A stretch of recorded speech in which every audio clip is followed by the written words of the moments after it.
Ahora vamos a hacer un índice o un ejercicio de series temporales. Esta tabla refleja la evolución de los beneficios en millones de euros de la empresa Digi2.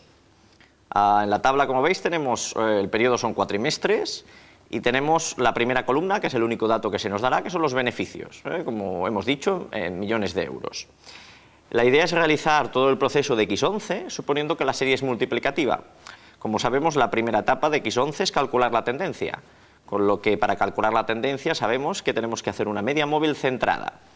Para eso cogemos en primer lugar en el periodo 2, para calcular la media móvil en el periodo 2 sería coger los tres primeros valores de la serie de beneficios, por lo tanto 50 más 55 más 52, dividir entre 3, eso es 52,33, y la colocamos justo en el centro de esos tres periodos, por lo tanto en el periodo 2, 52,33. Hacemos lo mismo en el tercer periodo y para eso cogemos los datos 55, 52 y 57, es decir, eliminamos el dato 50 e incorporamos el dato 57. Haciendo la media para esos tres periodos, eso es 54,66, y la colocamos en el centro de esos tres periodos, que es justo el cuatrimestre tercero. Hacemos lo mismo con el cuatrimestre, con el periodo cuarto. Hacemos 52 más 57 más 60, es decir, incorporamos 60 y eliminamos el 55. Esa media dividida entre 3 nos da 56,33 y la centramos en el periodo del medio, que es el periodo cuarto. Iríamos haciendo así y tendríamos toda la columna de la serie tendencia. Acordaos de que al ser la serie cuatrimestral perdemos el primer dato y el último. A continuación, segunda etapa de X11, se trata de calcular el producto del componente estacional por el componente irregular, porque la serie es multiplicativa, estacional por irregular.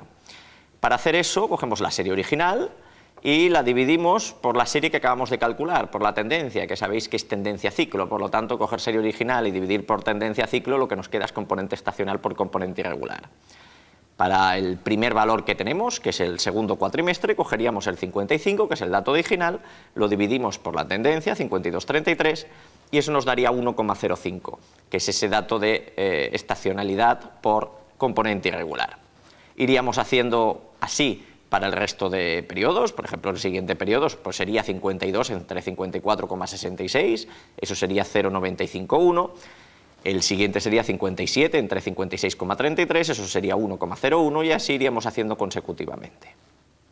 La tercera etapa se trata de aislar el componente estacional. Para eso cogemos esa columna que acabamos de calcular de componente estacional por componente irregular, y hacemos la media de todos los datos que corresponden a un mismo periodo.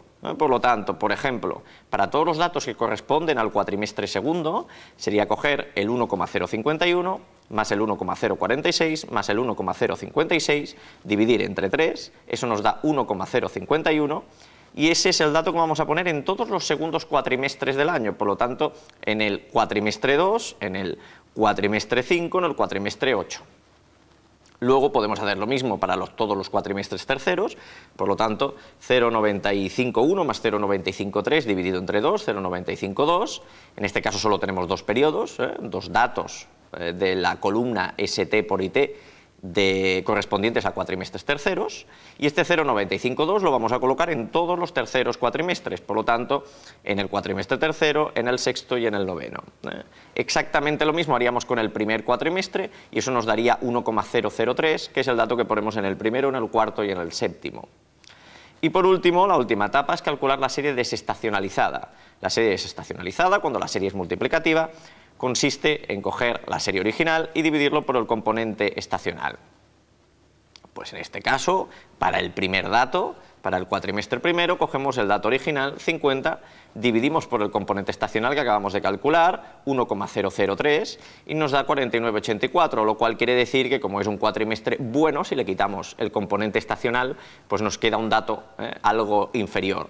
Si lo hacemos igual para el segundo dato, sería coger el dato 55, dividirlo entre 1,051, eso nos daría a 52,31, de nuevo sería algo inferior al dato original, porque el cuatrimestre es bueno estacionalmente, y cuando los hagamos con los cuatrimestres terceros, al dividir por 0,952, por ejemplo en el tercer caso, 52 entre 0,952, nos va a dar datos superiores al original, porque el dato es estacionalizado, sin el componente estacional nos indica que es un mejor dato que el original, porque le hemos quitado algo que es inferior a la media. Sería un buen ejercicio ahora coger estos mismos datos, suponer que en lugar de cuatrimestres son trimestres, o bien coger estos mismos datos y suponer que la serie es aditiva en lugar de multiplicativa.